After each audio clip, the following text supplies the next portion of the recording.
आज हम सभी नीति शतक में श्लोक 46 को पढ़ेंगे। तो पहले इसको एक बार बोलते हैं और उसके बाद समझते हैं। शशि दिवस धूसरो गलित यौवना कामिनी,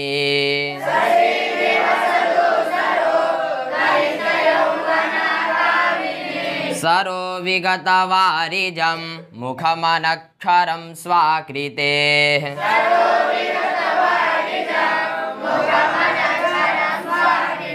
प्रभुर्धनपरायणः सतत दुर्गतः सज्जनो,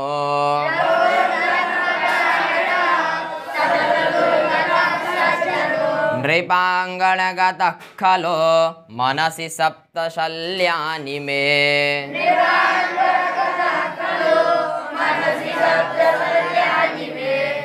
इस श्लोक का छंद है पृथ्वी, ठीक है ना। और यह भी किस पद्धति का है? दुर्जन पद्धति का श्लोक है। अब देखिए भर्तृहरि जी कह रहे हैं सप्त, क्या बोले? सप्त मतलब सात, है कि नहीं? बोले ऊपर 7 चीज गिनाए हैं। कितने चीज? 7। बोले ये जो 7 है ना, मैं अर्थात मेरे, मैं मनसी, मेरे मन में, मनसी अर्थात मन। बोले ये जो 7 चीज हैं ये मेरे मन में शल्यानी, शल्य अर्थात कहते हैं चुभने को। तो बोले कांटा की तरह चुभते हैं 7 चीज। किसकी तरह? कांटे की तरह। तो वही कह रहे हैं सप्त में मनसी शल्यानी। बोले ये जो 7 हैं मेरे मन में शल्यानी, कांटे के समान चुभते हैं। तो अब हम देखते हैं 7 चीज़ ये कौन कौन से हैं। तो इसमें से पहला कह रहे हैं शशि दिवस धूसरः। क्या बोले? शशि दिवस अधूसरः, है कि नहीं? शशि अर्थात चंद्रमा, है कि नहीं? और यहाँ दिवस है, दिवस अर्थात दिन में, है कि नहीं? दिन में चंद्रमा दिखता है क्या? वो दूषित हो जाता है कि नहीं? धूसरा अर्थात दूषित हो जाता, मलिन हो जाता है। किसके द्वारा? तो सूरज के प्रकाश से। जब सूर्य निकलता है तो चंद्रमा दिखता है क्या? नहीं दिखता है कि नहीं? तो वही भर्तृहरि जी कह रहे हैं भाई शशि दिवस धूसरः, चंद्रमा दिन में वह दूषित हो जाता है। और यही जो है मैं मनसी शल्यानी, और यह मेरे मन को बहुत कष्ट पहुंचाता है कि नहीं? जब चंद्रमा ना दिखे तो कवियों को बड़ा दुख होता है। क्यों? क्योंकि चंद्रमा क्या करता है? शीतलता प्रदान करता है कि नहीं? और वही चंद्रमा ना रहे तो शीतलता रहेगी? बोले इसलिए क्या करता है? बहुत दुख देता है। समझे कि नहीं? और फिर दूसरा कह रहे हैं गलित यौवना कामिनी। कामिनी अर्थात स्त्री, कामिनी कहते स्त्री को। बोले स्त्री भी तब दुखित करती है जब वह क्या हो जाए? उसकी यौवन अवस्था गलित हो जाए, है कि नहीं? उसका जो यौवन है वह क्या हो जाए? गलित अर्थात समाप्त हो जाए। तब बोले वो स्त्री भी अच्छी नहीं लगती है कि नहीं? अभी आप किसी बूढ़ी स्त्री को देखो, अम्मा एक यहाँ रहती हैं, इनको देख के प्रसन्नता होती है क्या? क्यों? क्योंकि ये गलित यौवना हो गया है इनका। और वही अच्छी स्त्री हो, जैसे आप हीरोइनों का नाम लेते हो, उनको देखो तो अच्छा लगता है कि नहीं? तो बोले अगर स्त्री का क्या समाप्त हो जाए?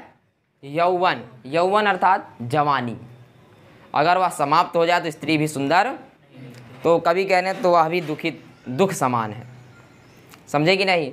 और तीसरा चीज कह रहे हैं सरह मतलब सरोवर। बोले सरोवर तब अच्छा नहीं लगता है जब उसमें वारिजम मतलब कमल, वारी अर्थात जल, और जम मतलब, तो जल में क्या उत्पन्न होता है? कमल होता है ना। बोले जब वारिजम अर्थात कमल क्या हो जाए? विगत हो जाए, विगत अर्थात हीन, है कि नहीं? सरोवर में अगर कमल ना दिखे तो वह सरोवर भी कांटे के समान चुभने लगता है। समझे कि नहीं? पहला क्या बोले? बोले चंद्रमा तब कांटे के समान चुभता है जब वह दूषित हो जाए। और दूसरा बोले गलित यौवना कामिनी। बोले स्त्री भी कांटे के समान चुभने लगती है। कब? बोले जब वह गलित यौवना हो जाए। और तीसरा बोले सरोवर भी देखने में बहुत बुरा लगता है। कब? जब बोले विगत वारिजम हो जाए, अर्थात वह कमल से हीन हो तब। समझ गए कि नहीं? अब चौथा कह रहे हैं स्व आकृते है। क्या बोले? आकृते है। स्व में सु शब्द है, सु आकृति है कि नहीं? सु मतलब सुंदर और आकृति मतलब आकार। चेहरा बड़ा सुंदर है, लेकिन वह कैसा है? अनक्षरम है। कैसा है? सुखम अनक्षरम है कि नहीं? कह रहे भैया सुंदर चेहरा हो, सुंदर क्या हो? सुंदर आकृति मुख की हो। आकृति मतलब आकार।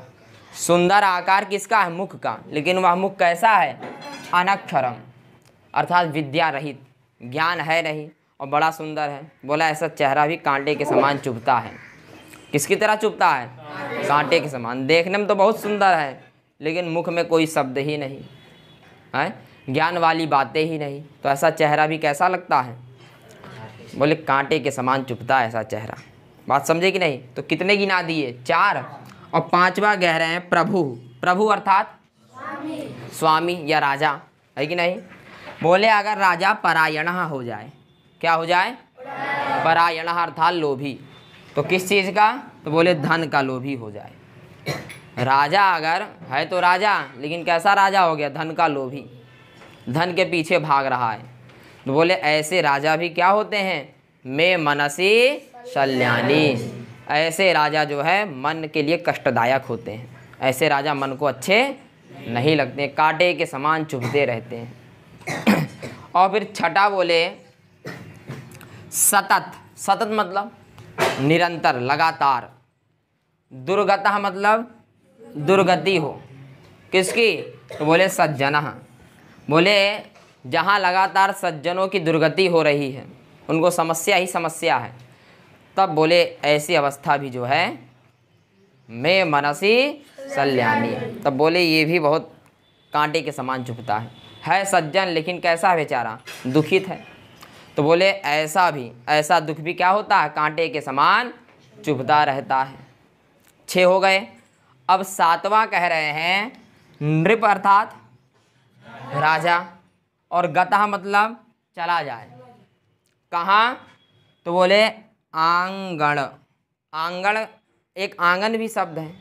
आंगन मतलब घर में जो थोड़ा बड़ा जगह उसको अंगना कहते हैं।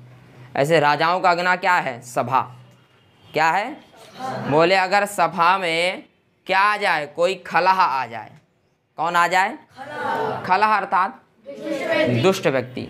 राजा की सभा में कोई दुष्ट आ जाए तो वो व्यक्ति वहाँ क्या करेगा? दुष्टता ही करेगा कि नहीं? तो बोले ऐसे दुष्ट व्यक्ति भी राजा के सभा में कैसे लगते हैं? कांटे के समान चुभते हैं। चल रही है राजा की सभा, लेकिन बैठा कौन है? खल, दुष्ट व्यक्ति बैठा है। तो ऐसी सभा भी क्या होती है? कांटे के समान चुभने लगती है, क्योंकि दुष्ट व्यक्ति क्या करेगा? दुष्टता ही करेगा। तो वही भर्तृहरि जी बोले ये 7 चीज़ कितने हो गए? 7 हो गए कि नहीं?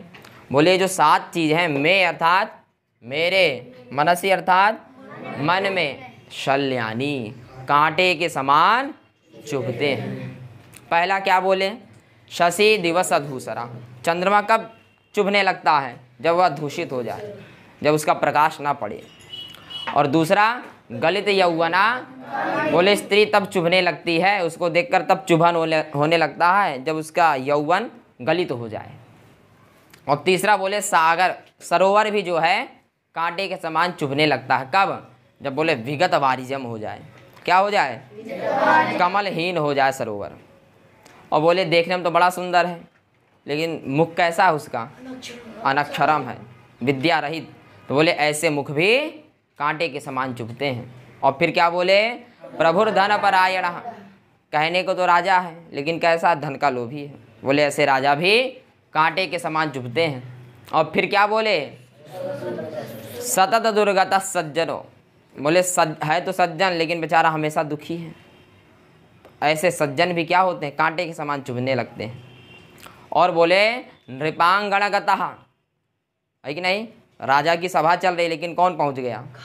खल व्यक्ति पहुंच गया, दुष्ट। तो बोले ऐसे दुष्ट व्यक्ति भी क्या होते हैं? मैं मनसी शल्यानी। ये 7 चीज़ें मन को बहुत कष्ट पहुंचाते हैं। बात समझ गए कि नहीं? तो यह भी किस पद्धति का श्लोक है? दुर्जन पद्धति का। तो कवियों को जो है ये 7 चीज़ हमेशा क्या करते हैं, दुखित करते रहते हैं। कवि क्या, हर किसी को, है कि नहीं, कवि को तो करते ही हैं, आम इंसान को भी ये 7 चीज़ क्या करते हैं, दुखित करते हैं। अभी गर्मी का मौसम चल रहा है कि नहीं, अभी धूप हट जाए, चंद्रमा दिखने लगे तो कितना आनंद आएगा कि नहीं। लेकिन चंद्रमा दिख नहीं रहा है तो सब पीड़ित हो, कष्ट हो रहा है। तो यही तो सल्यानी है कि नहीं, पसीना बह रहा है। बात समझे कि नहीं।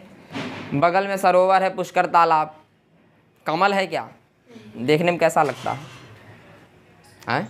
आनंद आता है? बिल्कुल नहीं आता, है कि नहीं। ऐसे भी यहाँ कई लोग हैं देखने में बड़े सुंदर, लेकिन विद्या रहित, तो ऐसे मुख का क्या लाभ, समझे कि नहीं। और बोले राजा अगर धन का लोभी हो तो भी आनंद नहीं आता है, और जहाँ सज्जन को कष्ट मिले वो भी ठीक बात नहीं है। और जहाँ राजा की सभा में कौन रहे, दुष्ट रहे, तो वो सभा भी कांटे के समान चुभता है। बात समझ गए कि नहीं आप लोग। तो बस आज के लिए इतना ही।